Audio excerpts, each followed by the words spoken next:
म्हैसाळ येथे अनेक दशकापासून साहित्यरत्न लोकशाहीर अण्णाभाऊ साठे यांचे चबुतर व्हावे म्हणून वारंवार मातंग समाजातून मागणी होत आहे। पण या जागेवर दुकानगाळे काढण्यात आली आहेत। स्थानिक समाजाने याच विरोध केला आहे। तरीही अतिक्रमण काढण्यासाठी सदरच्या व्यक्तीला नोटीसही दिली आहे, परंतु अतिक्रमण काढले नाही तरी ताबडतोब अतिक्रमण काढून लोकशाहीर अण्णाभाऊ साठे चबुतरा करण्यात यावा अशी मागणी करण्यात आली। यावेळी मातंग समाजाचे ज्येष्ठ नेते भीमराव बेंगलोरे, मराठी आघाडी अध्यक्ष सत्यजित कराडकर, जिल्हाध्यक्ष राजकुमार आयगोळे, मिरज तालुका अध्यक्ष सतीश केंघारे, संत रोहिदास महाराज जयंती अध्यक्ष सुधांशु कांबळे, शाखा अध्यक्ष दीपक तुपे, गायरनवाडी शाखा अध्यक्ष मुक्काप्पा आवळे, डॉक्टर बाबासाहेब आंबेडकर जयंती अध्यक्ष भीमराव कांबळे, ज्येष्ठ नेते सदाशिव कांबळे, राष्ट्रवादी सामाजिक न्याय विभाग जिल्हाध्यक्ष उत्तमराव आभा कांबळे, हर्षल कांबळे, लखन धोंगडे, शंकर कांबळे आदी पदाधिकारी उपस्थित होते। यावेळी जोरदार घोषणाबाजी करण्यात आली। आम्हाला न्याय मिळाल्याशिवाय मागे हटणार नाही अशी भूमिका ज्येष्ठ नेते भीमराव बेंगलोरे यांनी घेतली। या सांगली जिल्ह्याचे सुपुत्र साहित्यरत्न लोकशाहीर अण्णाभाऊ साठे यांचा जगामध्ये आज या ठिकाणी कीर्ती गाजत आहे। परंतु हा एक मोठी शोकांतिका आहे की ज्या सांगली जिल्ह्यात अण्णाभाऊ साठे जन्मले त्या सांगली जिल्ह्यामधील म्हैसाळ या गावामध्ये अण्णाभाऊंच्या चबुतऱ्याच्या जागेवर सुद्धा राजकीय हस्तक्षेपानं व जातीय तेढ मनामध्ये ठेवून त्या जागेवर अण्णाभाऊंचा चबुतरा होऊ नये हे हेतू बाळगून त्या ठिकाणी दुकानगाळे उभारण्यात आलेले आहे। हे दुकानगाळे कुणाच्या आशीर्वादाने उभारण्यात आले याचा समाजाला एक फार मोठा प्रश्न पडलेला आहे। तसेच ते दुकानगाळा हटवून त्या ठिकाणी अण्णाभाऊंचा चबुतरा लवकरात लवकर बांधून मिळावं,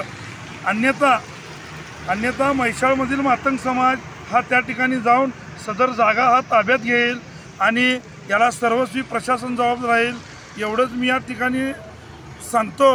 आणि या ठिकाणी आज आमचे अण्णाभाऊ साठे प्रतिष्ठानचे मराठा आघाडीचे अध्यक्ष सत्यजित अण्णा कराडकर, सांगली जिल्हा अध्यक्ष राजकुमार आयगोळे, मिरज तालुका अध्यक्ष सतीश केंगार, राष्ट्रवादी काँग्रेस पार्टीचे सामाजिक न्याय विभागाचे जिल्हाध्यक्ष माननीय उत्तम आबा कांबळे, तसेच आमचे राष्ट्रवादीचे मिरज सामाजिक न्याय विभागाचे सचिव सुधांशु कांबळे, अण्णाभाऊ साठे प्रतिष्ठानचे लखन धोंगडे यांच्यासह वासुदेव कांबळे व म्हैसाळ शाखेचे अध्यक्ष दीपक तुपे यांच्यासह समस्त मातंग समाज या ठिकाणी निदर्शनास उपस्थित आहे।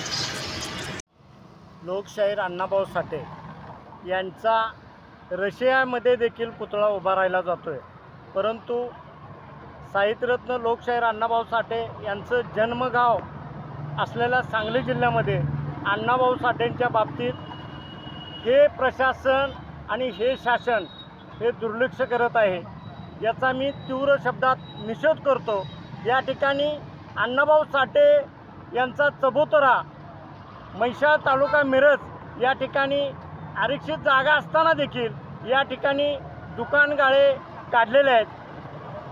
शासनानं त्यांना सदरचं अतिक्रमण काढा म्हणून सांगितलं असताना देखील सदरचे या ठिकाणी दुकानगाळे काढलेले आहेत। या ठिकाणी लोकशाहीर अण्णाभाऊ साठेचा चौथरा आणि त्याच्यावर पुतळा लवकरात लवकर करावा, अन्यथा राष्ट्रवादी काँग्रेस पार्टी सामाजिक न्याय विभागाच्या वतीनं या ठिकाणी तीव्र आंदोलन करून या ठिकाणी म्हैसाळ या ठिकाणी मी स्वतः जाऊन त्या ठिकाणी चबुतरा उभा करून या ठिकाणी लोकशाहीर अण्णाभाऊ साठेंचा पुतळा उभा करणार आहे। होणाऱ्या परिणामास प्रशासन जबाबदार आहे।